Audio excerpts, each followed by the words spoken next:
Assalamualaikum warahmatullahi wabarakatuh. Perkenalkan, saya Ica Nurullah dan saat ini saya sedang berada di kawasan Masjid Raya Sehiyat Solo. Bisa dilihat pemirsa, di kawasan ini banyak sekali pengunjung yang datang, baik dari luar kota maupun dalam kota. Pada sore ini pemirsa, saya berkesempatan untuk berbincang dengan salah satu pedagang. Sekarang kita beralih ke sisi lain dari suasana Ramadan ini. Seperti yang pemirsa lihat, deretan pedagang takjil sudah mulai ramai dikunjungi pembeli. Aroma manis dan gurih dari berbagai macam hidangan menggugah selera. Mari kita coba dekati dan berbincang dengan salah satu pedagang takjil. Pada sore hari ini saya berkesempatan langsung untuk mewawancarai salah satu pedagang takjil di kawasan masjid ini. Bisa dilihat pemirsa, banyak sekali pedagang takjil di kawasan masjid ini. Assalamualaikum Ibu, bisa perkenalkan namanya? Waalaikumsalam Mbak, nama saya Yuli. Oh, saya dari media lokal ingin mewawancarai Ibu, apakah Ibu berkenan? Berkenan Mbak, silakan. Oh, Ibu ini jualan apa Ibu? Saya di sini jualan takjil ya Mbak, di area Zayat ini. Oh, sejak perkembangan Masjid Zayat ini apakah ada dampak yang signifikan dari penjualan takjil Ibu? Ya Alhamdulillah Mbak, dampaknya besar ya. Saya yang sebelumnya berjualan di rumah, sekarang jualan saya sangat laris di area Zayat ini karena banyak pengunjungnya ya. Apa dagangan Ibu yang Ibu jual? Kemudian apa yang paling laris dari jualan Ibu? Kalau saya di sini jualan aneka gorengan ya Mbak, takjil biasa, kolak pisang, es buah. Yang paling laris yaitu es-esan yang seger-seger yang dicari orang, misalnya es kolak dan es buah itu. Apakah mayoritas dari pembeli ini adalah dari jamaah takjil?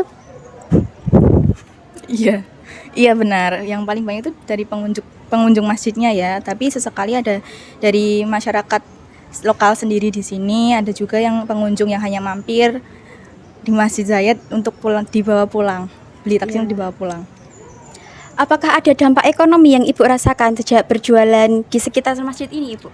Kalau untuk dampak itu cukup pesat ya Mbak, cukup lumayan besar juga dampaknya karena lumayan banyak yang kenal jualan saya karena di sini pengunjungnya ramai sekali, dekat dengan masjid, masjidnya juga terkenal ya Mbak, jadi ya itu dampaknya sangat besar sekali buat saya. Alhamdulillah ya Bu. Kemudian apakah pihak masjid memberikan dukungan bagi penjual takjil seperti Ibu? Kalau untuk dukungan dari masjid itu besar juga Mbak, sangat-sangat mendukung karena kami disediakan tempat yang strategis, nyaman, tertata, lebih rapi dan tidak mengganggu pengunjung masjid. Dan kadang juga masjid bekerja sama dengan kami untuk menyuplai es kolak menjadi takjil yang dibagikan kepada pengunjung masjid ya Mbak. Wah, itu sangat menguntungkan pedagang ya Bu. Terakhir, apa harapan Ibu ke depannya terkait keberadaan masjid ini? Harapan saya semoga kegiatan sosial dan ibadah di masjid ini semakin ramai, semakin beragam. Jadi banyak pengunjung yang lebih beragam juga datang ke sini dari luar kota, dari manapun. Dan saya juga berharap masjid tetap mendukung pedagang kecil seperti kami ya untuk dapat mencari rezeki yang halal dan juga berkah. Gitu. Amin. Semoga semakin laris ya Bu. Terima kasih atas kesempatan untuk wawancaranya. Assalamualaikum Bu. Selamat sore pemirsa. Sekarang ini saya bersama Mbak Zara sebagai pengemudi ojek di sekitar masjid ini. Selamat siang Mbak. Selamat siang Mbak. Terima kasih untuk meluangkan waktunya untuk saya wawancara hari ini. Langsung saja ke pertanyaannya, sejak kapan Mbak Zara menyediakan jasa ojek pangkalan di sekitar Masjid Syahid ini dan mulai beroperasi sekitar jam berapa? Kalau saya ini sudah mulai sejak tahun 2023 sebelum Ramadan ya Mbak ya. Nah kalau untuk beroperasi itu saya biasanya mangkal itu jam 10 sampai jam 9 malam Mbak. Oh begitu ya. Baik, jadi sekarang sudah berjalan 2 tahun ya Mbak. Untuk tarifnya apakah mengalami kenaikan setiap tahunnya Mbak? Kalau saya dan teman-teman ini setuju untuk mematok harga minimal 5.000 untuk mengantar dari lingkungan masjid sampai ke parkiran ya Mbak ya. Nah kalau untuk tarif itu ya tergantung jaraknya ya Mbak ya. Iya, betul. Biasanya saat ramai kapan Mbak dan mendapatkan pendapatan bersih berapa? Kalau ramai itu biasanya akhir pekan, apalagi kan ini waktu-waktu bukber ya Mbak. Nah itu kan banyak sekali pengunjung, jadi ya itu rame-ramenya. Nah terus untuk pendapatan yang paling tinggi itu biasanya yang paling ramai itu saya sekitar 100.000 sampai 150.000 ya Mbak. Alhamdulillah sekali ya Mbak. Ya alhamdulillah. Menurut Mbak Zahra nih, faktor apa saja yang paling mempengaruhi peningkatan jumlah penumpang Mbak? Kalau faktornya ya karena ramai itu ya Mbak ya, banyak pengunjung, terus banyak yang pakai jasa saya. Nah itu kan juga kebanyakan itu pengunjung itu dari luar kota, jadi ya banyak yang pakai jasa untuk dari parkiran ke lingkungan masjid, dari lingkungan masjid ke parkiran ya, seperti itu. Kemudian bagaimana persaingan antara pengemudi ojek pangkalan dengan ojek online di sekitar masjid, Mbak? Kalau untuk persaingan sejauh ini belum ada ya antara ojek online dan juga ojek pengkolan, tapi ya untuk harga bersaing antara ojek online dan juga ojek pengkolan. Ya. Apakah ada kesulitan dan tantangan yang Mbak Zara hadapi dalam menyediakan jasa ojek pengkolan di sekitar masjid ini, Mbak? Kalau untuk tantangan itu biasanya karena macet ya, apalagi terutama akhir pekan atau saat-saat bukber seperti ini ya. Jadi ya lumayan susah. Nah, terus kalau untuk kesusahan selain macet itu ya susah cari tempat parkir. Ya, betul. Kemudian yang terakhir, apa harapan Mbak Zara terhadap keberadaan masjid ini, Mbak?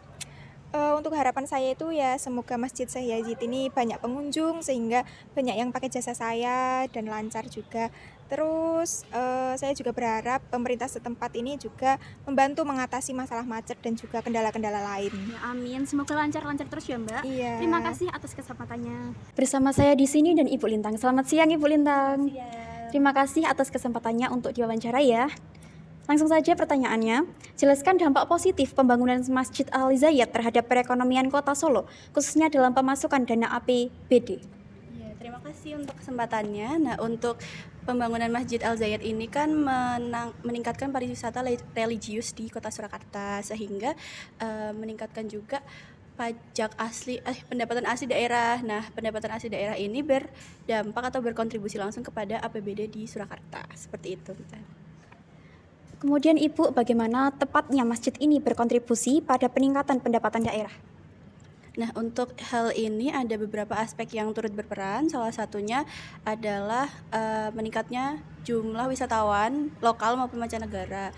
Nah, hal ini juga nanti berdampak ke sektor-sektor seperti perhotelan, kuliner, seperti itu. Nah, hal ini juga menghasilkan pajak yang pajaknya menjadi salah satu sumber pendapatan dari APBD, seperti itu. Gitu. Kemudian apakah ada dampak lain dari segi ekonomi lokal, Ibu? Ya, nah tentu saja ada ya Mbak. Jadi di masyarakat di sekitar masjid ini mereka umumnya mengelola usaha kuliner seperti itu. Juga ada yang dari pajak, dari retribusi parkir seperti itu. Nah, hal ini tentu saja meningkatkan UMKM yang ada di Kota Surakarta. Baik Ibu, kemudian apakah pemerintah Kota Solo ini memiliki strategi untuk mengoptimalkan potensi ekonomi dari masjid ini, Ibu? Ya, tentu saja ada ya. Jadi pemerintah Kota Solo ini mengadakan kerjasama dengan agen wisata sehingga nanti pariwisata religiusnya ini meningkat, dan juga untuk UMKM sendiri kita ada membina seperti workshop seperti itu dengan UMKM, jadi nanti bisa meningkat lagi, bisa berkembang seperti itu. Baik, terima kasih Ibu atas penjelasannya. Terima kasih. Semoga pembangunan ini semakin lancar ya, Bu. Ya, terima kasih Mbak. Nah, sekian wawancara dari beberapa narasumber di daerah Masjid Syekh ini. Kesimpulannya, masjid ini berdampak bagi perekonomian masyarakat sekitar. Sekian dari saya pamit. Jurnalistik elektronik membuka mata, membuka pikiran demi perubahan.